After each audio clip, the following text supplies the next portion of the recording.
अस्सलाम वालेकुम जी। मैं हूँ फसीहा रिजवान और आप देख रहे हैं cooking with Fasiha Rizwan YouTube channel. आज मैं ईद के लिए आपके लिए एक बहुत ही ज़बरदस्त बीफ मसाला बोटी की रेसिपी तैयार कर रही हूँ। उसके लिए मैंने हाफ़ kg बोनलेस बीफ ले लिया है। उसके अंदर मैंने 3 से 4 गिलास पानी डाल दिया है। 2 मीडियम साइज़ के टमाटर डाल दिए हैं और एक लार्ज साइज़ की रफली कटी हुई मैंने प्याज डाल दी है। 1 टेबलस्पून अदरक लहसुन का पेस्ट, 1 टीस्पून कुटी हुई लाल मिर्च, 1 टीस्पून लाल मिर्च का पाउडर, हाफ़ टी स्पून हल्दी पाउडर, हाफ़ टी स्पून ज़ीरा पाउडर, 2 टीस्पून इसमें मैं शामिल कर रही हूँ सूखा धनिया powder,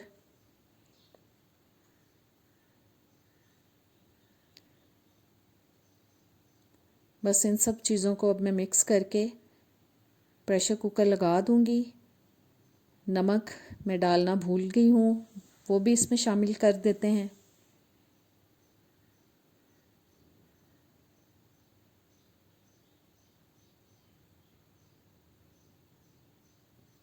one and half tea spoon मैं इसमें नमक शामिल कर रही हूँ। आप अपने टेस्ट के हिसाब से शामिल कर सकते हैं। बस अब प्रेशर कुकर को बंद करते हैं और इसको गला लेते हैं। जी ये देखें, मैंने इसको तकरीबन 20 से 22 मिनट तक प्रेशर कुकर चलाया था और गला लिया और तकरीबन गोश्त गल चुका, मैंने चेक कर लिया। अब मैंने 1 कप इसमें दही का डाल दिया है।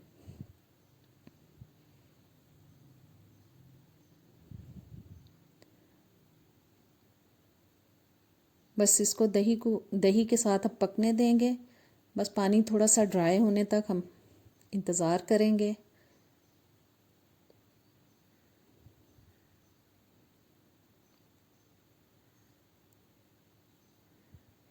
दही का पानी भी काफ़ी हद तक ड्राई हो चुका है, बस थोड़ा सा रह गया है अभी। अब मैं इसको दूसरे चूल्हे पे ट्रांसफ़र कर रही हूँ और एक कढ़ाई लेते हैं। उसमें मैंने एक स्मॉल साइज़ प्याज काट ली है और तकरीबन 1/4 कप यानी कि 1 कप का चौथा हिस्सा मैंने इसमें ऑयल शामिल कर दिया है। प्याज हमारी ब्राउन हो चुकी है, तकरीबन मीडियम ब्राउन। अब मैं 1 टीस्पून इसमें मज़ीद अदरक लहसुन का पेस्ट डाल दिया है मैंने। बस इसको भी सौते करते हैं ज़रा। और ये थोड़ा सा गरम मसाला है, 2-3 लौंग, एक मोटी इलायची और दालचीनी का टुकड़ा और 3-4 काली मिर्च साबुत, वो भी मैंने शामिल कर दिए हैं। ये मैंने अब थोड़ा सा रोस्टेड ज़ीरा शामिल किया है इसके अंदर, तकरीबन हाफ़ टी स्पून तक। बस 1-2 मिनट पकाने के बाद इसमें हम वो बीफ का सालन जो हमने तैयार किया है वो शामिल कर देंगे।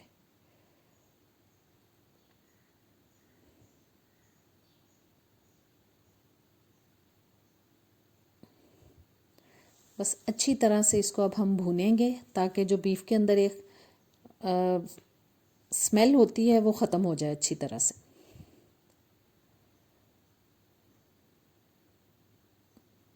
बस 6-7 मिनट तक हम इसको भून लेंगे। ये जी मैंने अब 2 टीस्पून तक सूखी मेथी हाथों पे मसल के डाल दी है, हाफ़ टी स्पून गरम मसाला पाउडर और ये 2-3 कटी हुई सब्ज़ मिर्चें। बस इन सब को मिक्स करते हैं और 1-आध मिनट हम मज़ीद पकाएंगे इसको ताकि सारी चीज़ों का फ्लेवर अच्छी तरह से हमारी बीफ बोटी में आ जाए।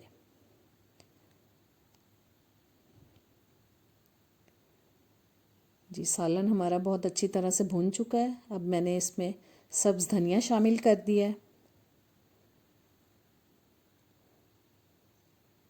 और सालन हमारा तकरीबन हो चुका है तैयार। अब इसको हम डिश आउट करते हैं। जी तो उम्मीद करती हूँ आज की बीफ मसाला बोटी की रेसिपी आपको अच्छी लगी होगी। अच्छी लगी है तो लाइक और शेयर कीजिएगा। चैनल पे नए आए हैं तो सब्सक्राइब कर दें और अब इजाज़त दें। अल्लाह हाफिज़।